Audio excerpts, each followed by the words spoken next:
नमस्कार, बहुत स्वागत है आप सभी का। आप देख रहे हैं इंडिया डेली। मैं हूं आपके साथ नैना यादव और इंडिया डेली का बेहद खास शो पॉडकास्ट बात में दम है। जैसा कि आप सभी जानते हैं कि इस खास कार्यक्रम में हम हर हफ्ते मिलते हैं बेहद दमदार एक खास शख्सियत से, जो अपनी बातों के माध्यम से हमेशा एक अलग छवि बनाते हैं। अलग अलग क्षेत्रों में उनका योगदान रहता है।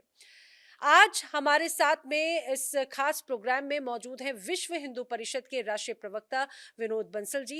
विनोद बंसल जी, बहुत स्वागत है आपका। धन्यवाद आपका। देखिए, विनोद बंसल जी को हम अलग अलग वक्त से अलग अलग मोर्चों पे, अलग अलग मौकों पे और अलग अलग मंचों पर हमेशा से बहुत बेबाकी से बात करते हुए, अपनी बात रखते हुए देखते रहे हैं। चाहे बात हिंदुत्व की हो, चाहे बात हिंदुत्व को आगे बढ़ाने की हो, या फिर देश के उत्थान की हो। विनोद बंसल जी किसी पहचान के मोहताज नहीं है, लेकिन फिर भी मैं अपने दर्शकों को एक झलक जरूर बताऊं कि विनोद जी आते हैं राजस्थान की भूमि से, लेकिन कर्म भूमि उनकी बनी दिल्ली। लेकिन इसके साथ ही साथ अगर आरएसएस की बात करें तो 1981 से आरएसएस के साथ में रहे और 2001 से निरंतर विश्व हिंदू परिषद के साथ में जुड़कर देश में अलग अलग जगहों पे अलग अलग भूमिकाएं वो निभाते रहे हैं। और अभी भी करीब 5 राज्यों की बड़ी जिम्मेदारी जो है विनोद बंसल जी के पास में है, जिसमें मध्य प्रदेश, छत्तीसगढ़, बिहार, झारखंड और राजस्थान भी शामिल है। चलिए, सवाल जवाब का सिलसिला शुरू करते हैं। हमेशा से उसी बेबाकी अंदाज में आप नजर आते हैं विनोद जी। मुझे लगता है आज भी हम आपका वही फायरिंग मोड देखेंगे, क्योंकि आपके पास में बिहार का भी जो कहा जाए प्रभार है। अभी सबसे मौजूदा वक्त में सबसे ज्यादा जो हलचल है वो हम बिहार से ही देखते रहे हैं, तो मैं सोच रही हूँ कि शुरुआत भी हम अपने सवालों की बिहार से ही करें।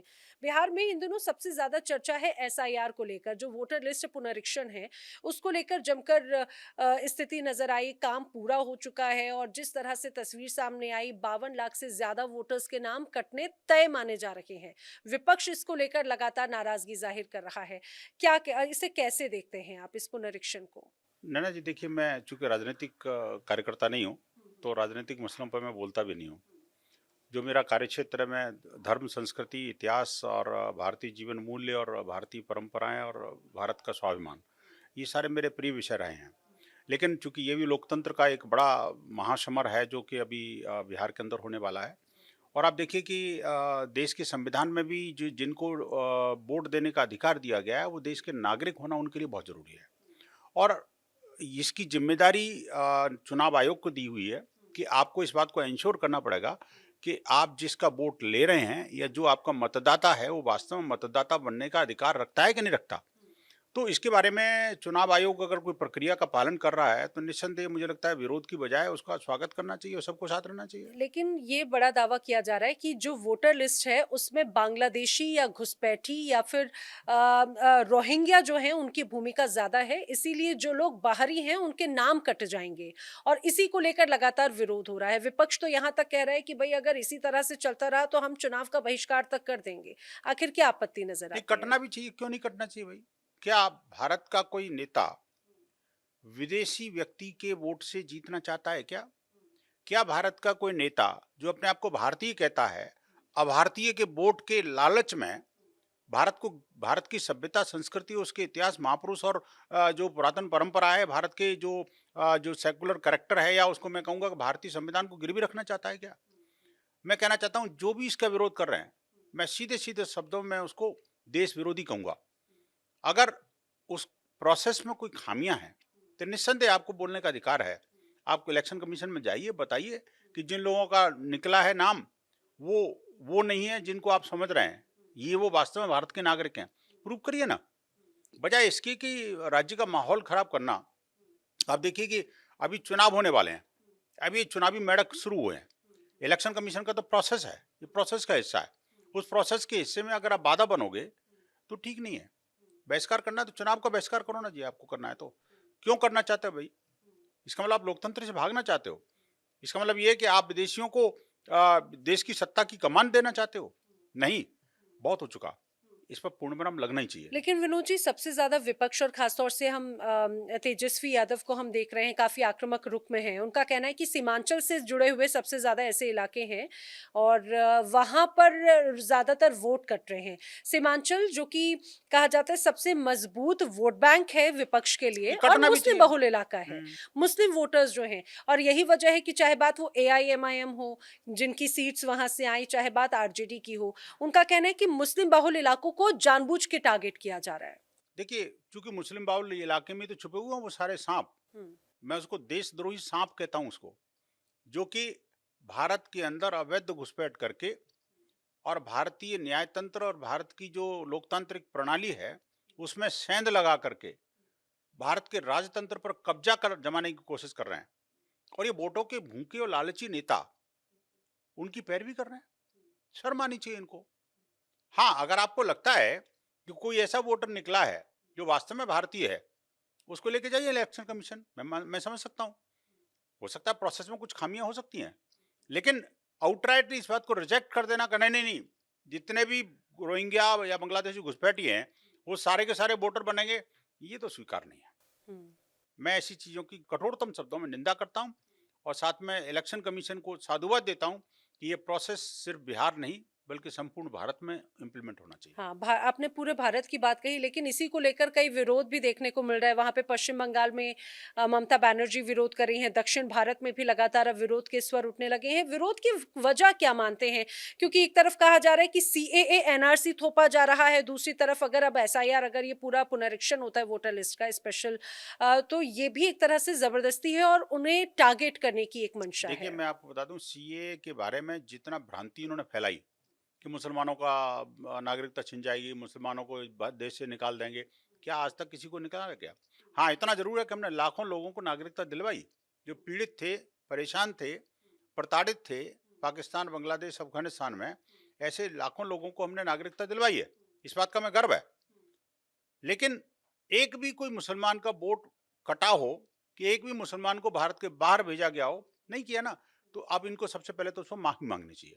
दूसरी बात रही ममता बनर्जी की और बाकी राज्यों की, ये सब वो कुनबा है भारत की राजनीति का जो कि विदेशियों के हाथ की कठपुतली बना हुआ है। और वो चाहते हैं कि जो इस्लामिक कट्टरपंथी तत्व हैं, जो देश के ऊपर हमला कर रहे हैं, देश की संस्कृति का नाश कर रहे हैं, लफ्जियात फैला रहे हैं, धर्मांतरण की गैंग चला रहे हैं, बड़े पैमाने पर आप देखिए कि ये जो रोहिंग्या और बांग्लादेशी घुसपैठी ये तो हैं जो झारखंड की, मैं झारखंड से बहुत करीब से जुड़ा हुआ हूँ। मेरा लगभग महीने में 1-2 प्रवास झारखंड के होते हैं। मैंने देखा है, करीब से देखा उनको, कि किस प्रकार से जनजाति समाज की बेटियां इन इस्लामिक जिहादी घुसपैठियों के चंगुल में फंस जाती हैं। वो आते हैं एक मैसन का जो मिस्त्री बन करके, इनको लेबर के रूप में इस्तेमाल करते हैं, धीरे धीरे करके उनको प्रेम जाल में फंसा लेते हैं और उसका शादी कर लेते हैं। निकाह करने के बाद में क्या करते हैं, वो तो मुसलमान ही रहते हैं, लेकिन ये इनका करेक्टर चेंज नहीं होता। अंततोगत्वा वो जो ट्राइबल लड़की महिला है, जी। उसकी प्रॉपर्टी पे कब्जा जमा लेते हैं। इतना ही नहीं, इससे बड़ी हीनियस बात क्या है और बड़ी गंभीर बात यह है कि देश के अंदर झारखंड, अकेले झारखंड के अंदर 100 से अधिक ऐसे जनप्रतिनिधि हैं अच्छा। जो कि महिलाएं हैं और कन्वर्टेड हैं, लेकिन वो उनको कन्वर्जन के बावजूद भी उनको रिजर्वेशन का भी लाभ मिल रहा है, यानी एसटी का रिजर्वेशन का लाभ मिल रहा है, अल्पसंख्यक का रिजर्वेशन का लाभ मिल रहा है, और सत्ता नाम के लिए उस महिला के नाम से है और काम वो सारा सारा जिहादी कर रहा है। ये बड़ा गंभीर मामला है, इसको संसद में भी उठाया गया था। अभी निशिकांत दुबे जी ने भी संसद के पटल पर इस बात को रखा था। मैं कहता हूँ इसकी जांच होनी चाहिए और उसी से सब मामला सामने भी आया। इलेक्शन कमीशन को ये प्रोसेस इमीडिएटली सब जगह शुरू करना चाहिए और जिन लोगों को इससे मिर्ची लग रही है, मैं यही कहूँगा, काला में काला है और चोर की दाढ़ी में तिनका है। अभी हाल ही में एक मामला सामने आया मध्य प्रदेश से भी, यहाँ पर भी इंदौर जैसा, जो कि काफी जिसे मिनी मुंबई कहा जाता है, वहां पर भी कुछ लोग पलायन करने को मजबूर हैं। हाल ही में अधिकारी के पास में गए थे, अपनी परेशानी को बताते हुए उन्होंने कहा है कि भाई उन्हें समुदाय विशेष के लोगों से वो इतना त्रस्त हैं कि उन्हें अपना घर छोड़कर जाने को मजबूर होना पड़ा। और ऐसे एक या दो परिवार नहीं है विनोद जी, ऐसे कई लोग हैं, कई परिवार हैं। जैना जी, मैं कहूँगा कि इस समुदाय विशेष का शब्द प्रयोग करना मुझे लगता है बंद कर देना चाहिए। हम्म। अब मीडिया भी ओपन हो गया है हम्म। कि वो सीधे सीधे इस्लामिक कट्टरपंथी हैं, मुसलमान हैं। मैं दावे के साथ कहता हूँ, डंके की चोट के साथ कहता हूँ, हम्म। मुसलमान को मुसलमान ही कहें, इसको विशेष समुदाय की जरूरत नहीं है, क्योंकि विशेष समुदाय का नाम लेते के साथ भी लोगों को पता लग जाता है कि आखिरकार ये कौन सा समुदाय है। हुँ। तो मैं कहना चाहता हूँ, देखिए, चाहे उत्तर प्रदेश का जो कैराना हो या फिर मध्य प्रदेश का इंदौर हो, ऐसे कई पॉकेट्स भारत के अंदर पिछले कुछ राजनेताओं ने और राजनीतिज्ञों ने डेवलप किए हैं। वो कहते हैं कि भाई तो सेंसिटिव एरिया है, जहाँ मुसलमान बढ़े वो एरिया सेंसिटिव हो गया। हुँ। वो सेंसिटिव एरिया का मतलब क्या है कि वहाँ सिर्फ और सिर्फ मुसलमान ही रहेंगे। वहाँ पुलिस शासन प्रशासन के लोग नहीं जा सकते। वहाँ पर हिंदुओं की यात्रा नहीं निकल सकती। हुँ। हिंदू अपनी मान्यताओं को पूरा नहीं कर सकता। हिंदुओं के मंदिर तोड़े जाएंगे ही जाएंगे। वहाँ हिंदुओं को पलायन करने को मजबूर होना ही पड़ेगा, या फिर धर्मांतर करना पड़ेगा, या फिर उनको मौत के मुंह में जाना पड़ेगा। ऐसे अनेक हिस्से भारत के अंदर चले। हुँ। आप देखिए, पिछले एक दशक के अंदर ये विश्व हिंदू परिषद बजरंग दल की ताकत है। मुझे इस बात का गर्व है कि हमने उन सारे मिथक को तोड़ा है और पुलिस शासन प्रशासन को कहा है कि भारत के अंदर कोई इलाका मुस्लिम इलाका नहीं है। लेकिन विनोद जी, मध्य प्रदेश में तो पिछले काफी लंबे वक्त से सिर्फ बीजेपी की गवर्नमेंट रही है और इंदौर भी एक तरह से गढ़ रहा है बीजेपी का। वहां पर अगर वहां प्रशासनिक अमले की नाक के नीचे, नेताओं की नाक के नीचे अगर इस तरह से पलायन का या धर्मांतरण के मामले सामने आते हैं तो वो चिंता की बात नहीं है क्या? देखिए, मैं इसको किसी पॉलिटिकल एंगल से नहीं देखता। मेरा बड़ा स्पष्ट मत है कि इसको जिहादी एंगल से ही देखना चाहिए, क्योंकि इस्लामिक जिहादी कट्टरपंथियों का एक ही मोडस ऑपरेंडी है। नहीं, लेकिन राजनीतिकरण हम बात कर रहे हैं ना कि पॉलिटिकल सपोर्ट रहता है अगर वहां। हाँ, नहीं, वहाँ सपोर्ट नहीं है। दो बड़ी बातें हैं। और जगह सपोर्ट है, वहाँ राज्य सरकार सपोर्ट नहीं करती। विश्व हिंदू परिषद डंडा लेके खड़ा रहता है। और ऐसे कई सारे मुद्दों को जो आपकी नोटिस में भी आया, वो इसलिए आया क्योंकि बजरंग दल, विश्व हिंदू परिषद खड़े हुआ वहाँ पर। और ऐसे कई हिस्सों में हमने कई बार संघर्ष किया इस बात को लेकर के, और बजरंग दल ने ठाना है कि हमें इस देश से इस आतंकवाद को भगाना है। ये हमारा नारा है। और आप देखिए कि जहाँ भी ये जो कट्टरपंथी तत्व झुंड में इकट्ठे हो जाते हैं ना जी, तो झुंड में शेर बन जाते हैं। लेकिन ऐसे तो डेमोग्राफी चेंज हो रही है। कई इलाकों में डेमोग्राफिक बहुत अगर सिचुएशन है वो बहुत बदल चुकी है। जो संख्या थी पहले हिंदू परिवारों की, अगर वहाँ पे हिंदू और मुस्लिम दोनों परिवार रहते हैं तो आज के वक़्त में हम देखते हैं कि मान लीजिए 50 में से अब वहाँ पे मुश्किल से गिने-चुने 10 से 12 हिंदू परिवार टिके होंगे। देखिए, आप तो इंदौर की बात कर रही हैं, मेरे कुछ आंकड़ा भी लेके आया हूँ। आप देश के अंदर हमने जो अभी केंद्रीय प्रबंध समिति की बैठक लास्ट वीक की पूरी हुई है अपने मध्य प्रदेश के अंदर ही। तो वहाँ पर जो सॉरी अपने महाराष्ट्र के अंदर, वहाँ पर जलगांव के अंदर उस बैठक में कुछ आंकड़े आए कि भाई आखिरकार देश के अंदर जो धर्मांतरण जो चल रहा है या जिहादियों की गतिविधियां चल रही हैं, तो हमने उसमें से करीब देश के 409 जिलों को चिन्हित किया है, जो एक बेहद संवेदनशील जिले हैं। टोटल करीब 1000 से ऊपर जिले हैं, उनमें से 809 जिले बड़े बेहद संवेदनशील हैं। 409 सॉरी। और 409 जिलों में से भी लगभग 868 प्रखंड हैं, जिनको सब डिवीजन एरिया कहते हैं। वो इस धर्मांतरण और जिहादियों और या ईसाई मिशनरियों के चंगुल में पूरी तरह से फंस चुके हैं। हुँ, हुँ। विश्व हिंदू परिषद ने एक योजना बनाई है कि हम वहाँ के लिए धर्म रक्षक तैयार करेंगे।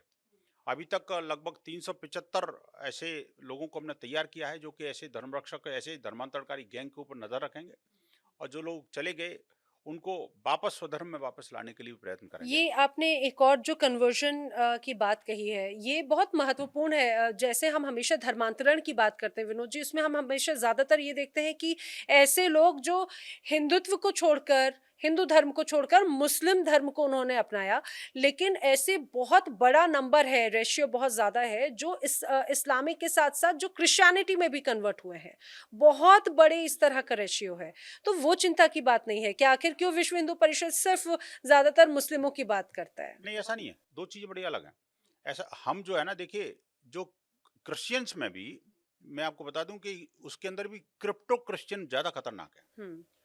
इन दोनों समुदायों का, मैं कहता हूं कि भारत के अंदर हमारे चार बड़े दुश्मन हैं। हुँ। एक तो है कट्टरपंथी इस्लाम, दूसरा है विस्तारवादी चर्च, तीसरा है ये जो कल्चरल मार्क्सिज्म, और चौथा है बाजारू फोर्सेस, जो कि हमारे यूथ को, महिलाओं को टारगेट करके उनको अपने जो प्रोडक्ट बेचने के चक्कर में हमारी आस्था के साथ, विश्वास के साथ खिलवाड़ कर रहे हैं। ऐसे सब लोगों को हमने चैलेंज के रूप में चिन्हित किया है। और इनका जो मोडस ऑपरेंडी है, वो 5 प्रकार के लोग हैं। भारत का युवा, भारत की महिलाएं, और भारत के एससी और एसटी समुदाय के लोग, और जैन, बौद्ध और सिख, जो जिसे हम धार्मिक अल्पसंख्यक कहते हैं, ये लोग अपनी जो कैटेगरी में, हम नहीं मानते उसको, ऐसे सब लोगों को इन्होंने टारगेट किया हुआ है कि इनको भारत से, हिंदुओं को हिंदू विश्वास से इनको डिगाना है। विनोद जी, दरअसल हम हमेशा से देखते रहे, खासतौर से आरएसएस की जो एक लाइन रही है, शुरू से कहा जाता रहा है, हिंदुत्ववादी या फिर मुसलमानों को लेकर अलग एक तस्वीर नजर आई।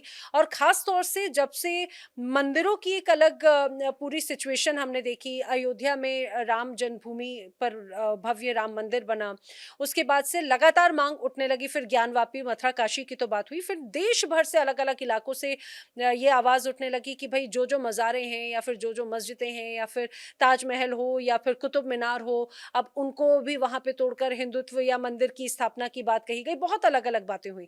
इस दौरान खुद मोहन भागवत की तरफ से खुलकर आकर ये बात कही गई कि नहीं, इस तरह के विवादों में नहीं पड़ना, जो जगह थी वो यथा स्थिति में रहे और कोई हमारा विवाद नहीं है।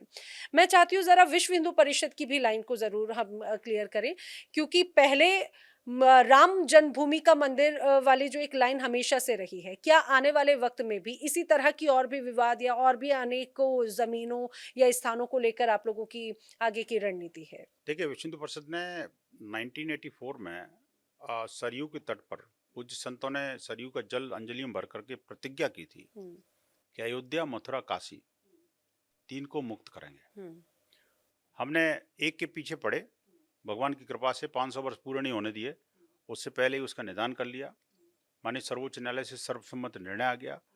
अयोध्या की जन्मभूमि पर भव्य और दिव्य मंदिर बन गया। दुनिया के अंदर रहने वाला हिंदू समाज अपने आप को सुरक्षित, अपने आप को संपन्न और अपने आप को स्वाभिमान से भरपूर पा रहा है। हम्म। आप देखिए, लेकिन हिंदू हिंदू बांग्लादेश में स्वाभिमान का जो नाम वो हिंदू थान हैं जगह है। वो परेशान हो रहे हैं। नहीं, वो तो देखिए, वो जिहादी जहाँ रहेगा, जहाँ जिहादियों का अतिवाद रहेगा, वहाँ स्थिति पैदा होगी अलग से। लेकिन आपने ये भी देखा होगा, जहाँ बांग्लादेश के अंदर हिंदुओं पर प्रहार किया गया, वहीं बांग्लादेश का हिंदू खड़ा भी हुआ। बड़े पैमाने पर आप देखिए, बांग्लादेश जैसे देश के अंदर भी हजारों की संख्या में जब हिंदू सड़कों पर उतरा, तो सरकार को भी झुकना पड़ा। आखिरकार हिंदू स्वाभिमान है ना वहाँ पर। हमने हर चीज को देख रहे हैं। दुनिया के अंदर विश्व हिंदू परिषद का लेकिन संकल्प है। लेकिन ये शायद इसका एक नेगेटिव इम्पैक्ट नहीं है कि वहां पर बांग्लादेश में भी लोगों को चुन चुनकर, जो हिंदू परिवार थे उनको चुन चुनकर ना सिर्फ टारगेट किया, उन्हें मारा, जलाया, महिलाओं के साथ में दुर्व्यवहार किया। पहलगाम की घटना, वहां पर हिंदुओं को पूछ पूछ कर चुन चुन कर मारा। क्या ये उसके एक नेगेटिव इम्पैक्ट आप देखते हैं नहीं, किसका नेगेटिव इम्पैक्ट? कि नेगेटिव इम्पैक्ट कुछ नहीं है। देखिए, बात ये है कि ये तो उनकी प्रवृत्ति, प्रकृति और संस्कृति है। हम्म, मैं तीनों कहूंगा इसमें। आप देखिए, ये वो लोग हैं जिनका मानवता से, मानवीय जीवन मूल्यों से और देश हित से, या जो हिंदू जीवन मूल्यों से इनका दूर दूर तक कोई नाता नहीं है। हम्म, ये वो मानसिकता के लोग हैं, वो कहते हैं कि भाई, जो काफिरोफोबिया से ग्रसित हैं। और वही आप देखिए, बांग्लादेश कभी ऐसा स्थान था जिसके कण कण में, रोम रोम में माँ दुर्गा के जयकारे गूंजते थे। आपको याद होगा, जब बांग्लादेश नहीं बना था, तब तक भारत का ही अभिन्न हिस्सा था। और जब भारत का अभिन्न हिस्सा तब तक रहा, तब तक जो है ना, माँ दुर्गा के जयकारे जोर जोर जोर से हर गली कूचे में गूंजते थे।